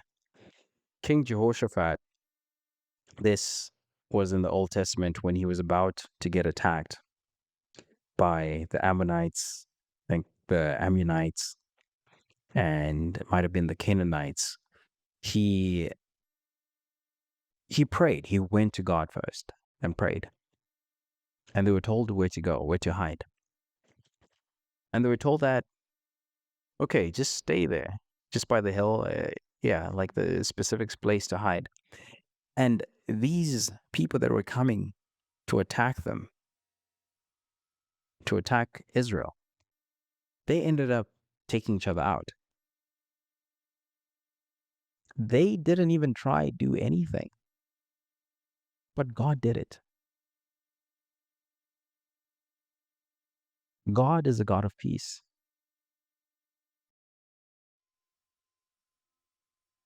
He's a God of justice and peace. But that justice and that wrath is for him to carry out. It's not for us, man, flesh, blood.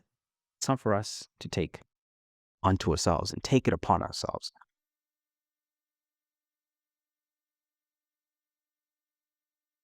It's not for us. Even if someone is elected into an office institution, as long as you're flesh and blood,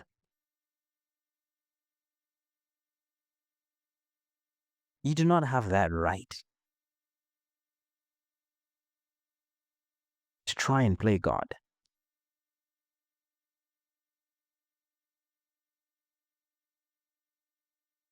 You do not have that right to try and play God. Because after Trump said that to Pope, because he's speaking, if you recognize the tone in there, it's like he bestowed that honor on him. If you really read what he's saying, it's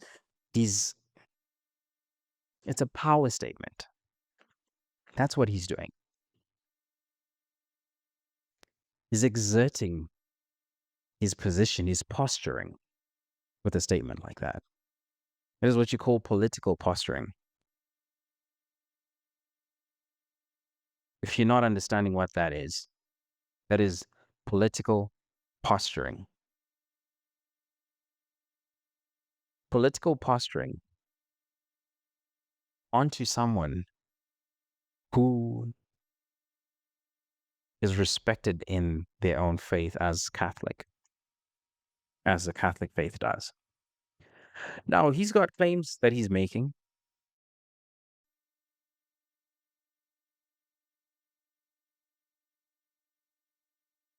It's never a good thing when state and church try to fight, or this division that is being sowed. Worse with the president.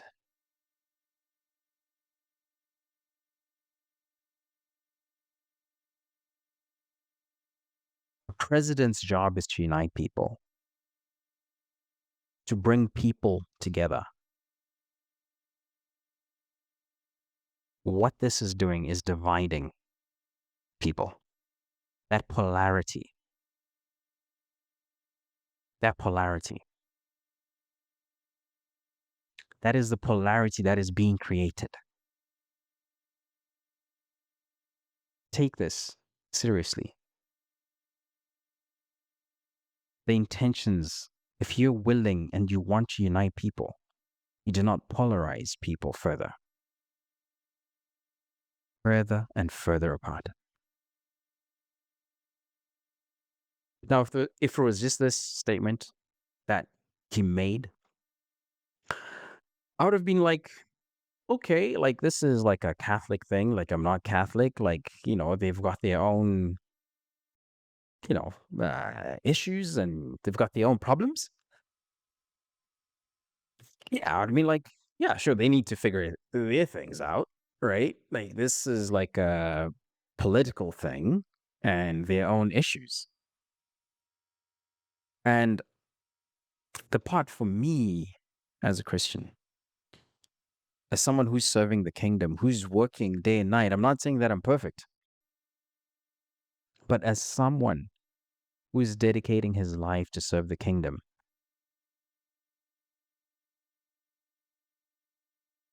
this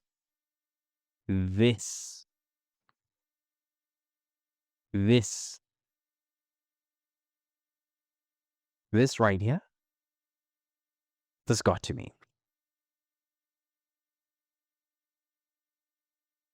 This got to me. I don't care where you are right now, whether you're in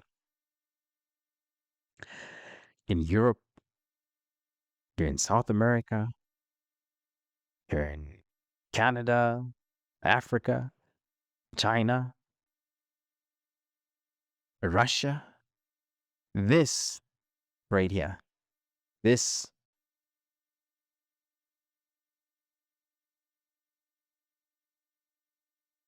is a sign. This is telling you something. He admitted to posting this. He admitted that he posted it on his own.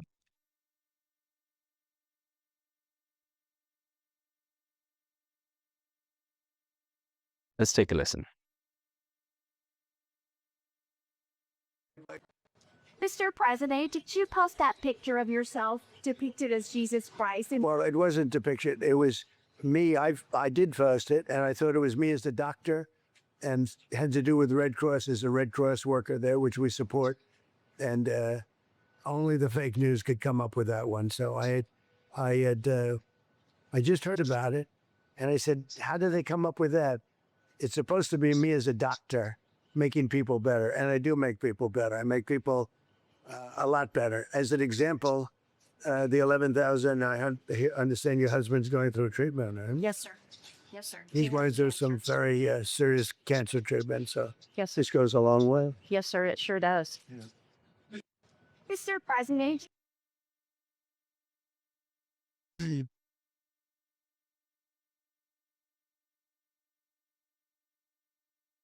You heard him, right?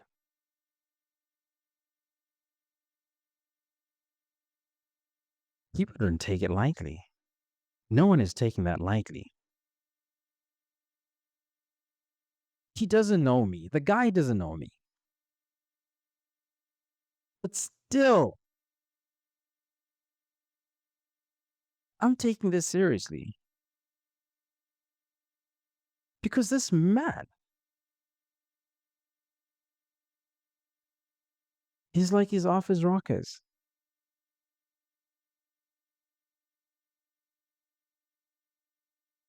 How could he depict himself as Jesus?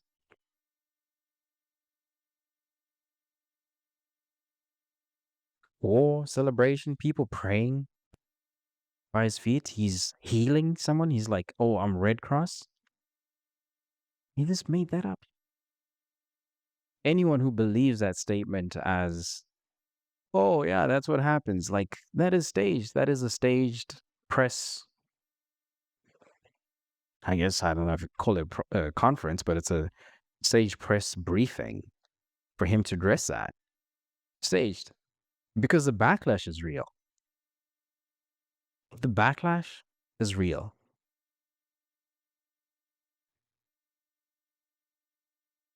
Personally, I'm appalled.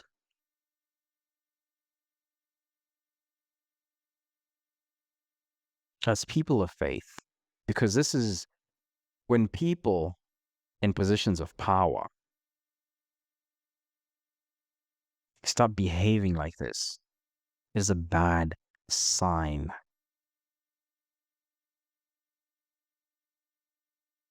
There are certain lines that should not be crossed.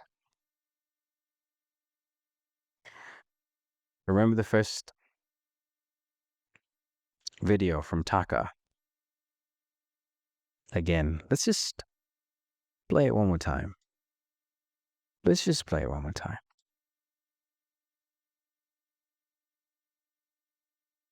Inauguration day, the president did not take his oath of office with his hand on the Bible. His wife stood next to him holding it. I was about 15 feet away and saw it, but he did not put his hand on the Bible. And that should have been maybe a clue that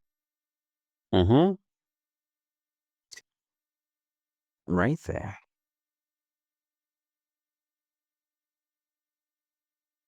we need to pause and think about, what is this? Why wouldn't you put your hand on the Bible? If you don't believe in the Bible, there's no cost to you to putting your hand on it, just kind of following the protocol, going along with the tradition. All presidents do it. Why aren't you doing it? And you're not doing it intentionally. You're choosing not to put your hand on the Bible when you take that oath. That suggests not that you don't believe it's real, because if you didn't believe it was real, why would you care? That suggests you know it is real and you're rejecting it. You know what you're doing and you're doing it anyway. But nobody asked questions about that either. It seemed kind of inappropriate, given the celebration that in progress, to ask, why wouldn't you put your hand on the Bible when you take the oath of office to lead our nation? But pretty much nobody did. I didn't. I'll admit that. I saw it and didn't say one word. It bothered me ever since on another.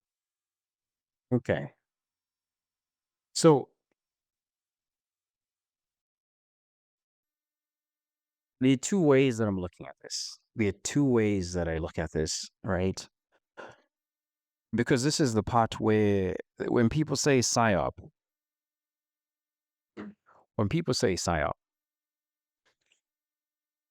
this is a psyop of what's going on.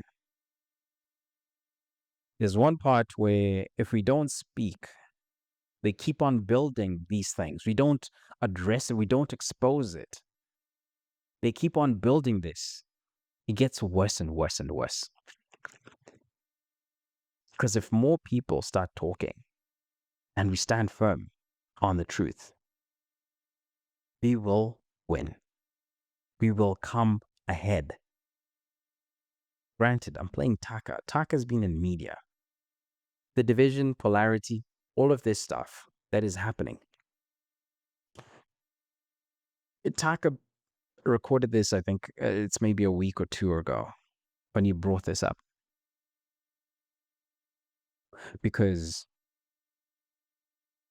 Trump had also released another statement on Truth Social. Just over Easter Sunday.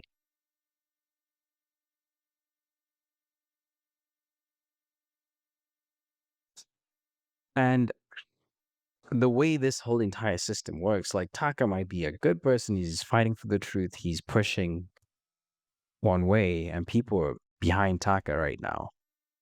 Him calling this out, him providing this as evidence of what happened, and giving us the idea, the clues to what might be going on. And these might be becoming more coordinated. I'm not accusing Taka or anything. I'm just saying let's keep open minds to really think and let this information, because the first reaction is, to get pissed off, obviously, which I am, and I'm still wrestling with this. Like, okay, where is this going? Where did this start? Where is this going? Because they are betting on people being at work, people working, people doing certain things that people are not paying attention, and they can just slip through this stuff, and no one really cares. But if and I mean, Taka might know it, Taka might not know it,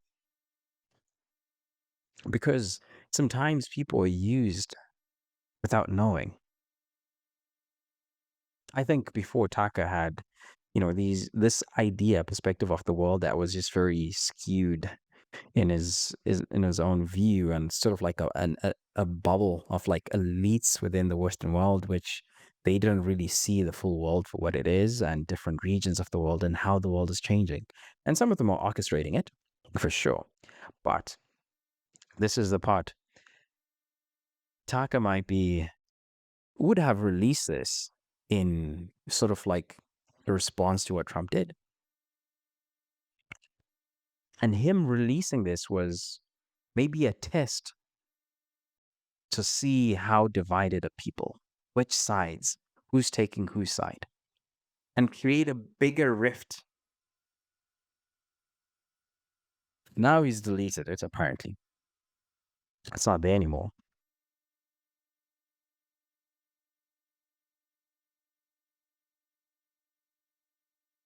Because that was a line that was drawn. It's like, yo, what are you doing? Really? What are you doing?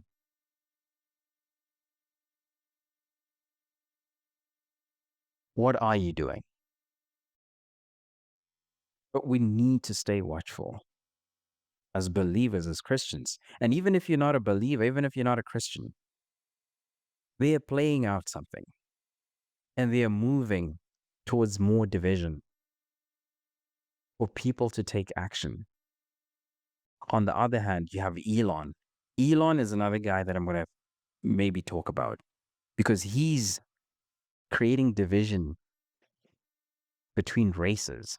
That's what he's doing. He's amplifying a racial divide on X. That's what he's doing. It's crazy to think a billionaire is doing that. And the arguments that he makes are hypocritical, because his position within the government, he's in a foreign country, is an asset for a foreign country, and he just expects this other country that he deems not safe. He wants to just go and start a business, but he's a foreign agent, a foreign asset. Like, make it make sense. He doesn't want South Africans to protect their own interests.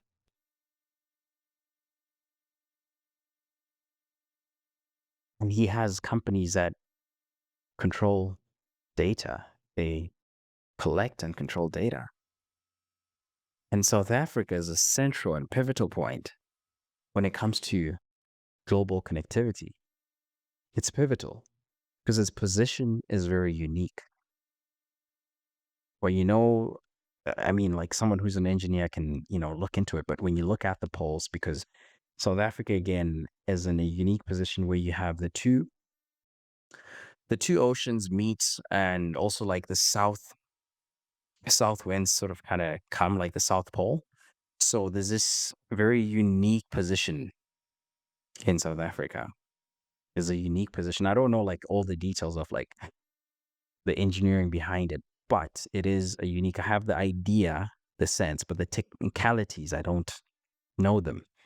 So engineers can maybe expand and explain what it is, but the moment he is able to ping in South Africa, opens up the entire world.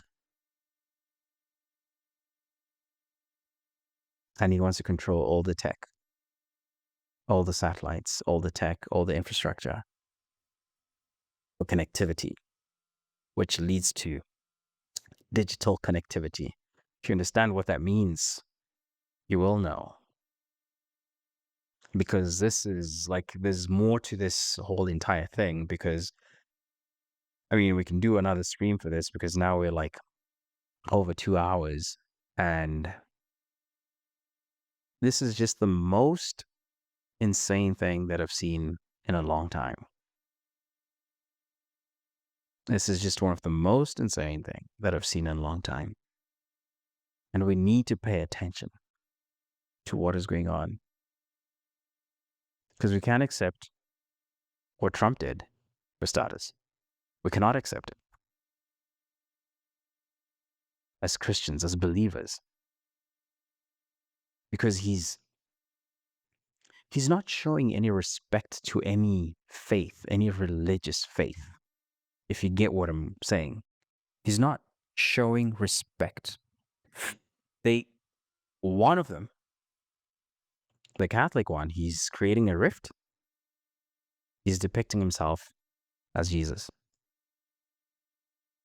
I don't care if he says that he's not, that he's like Red Cross. Like, what do you mean Red Cross? Like, come on.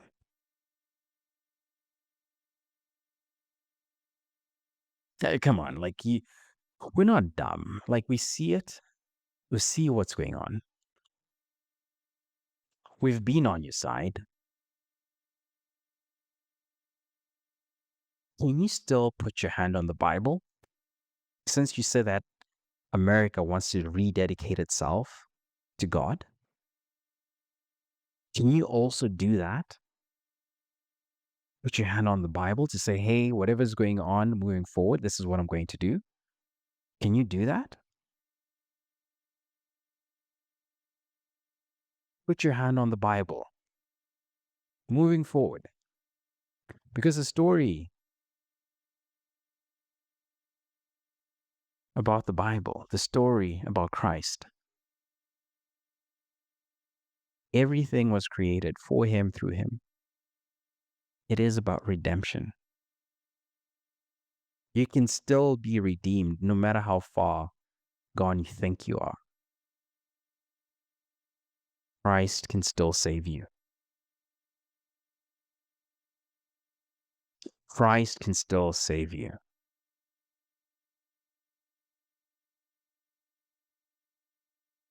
Rededicate yourself.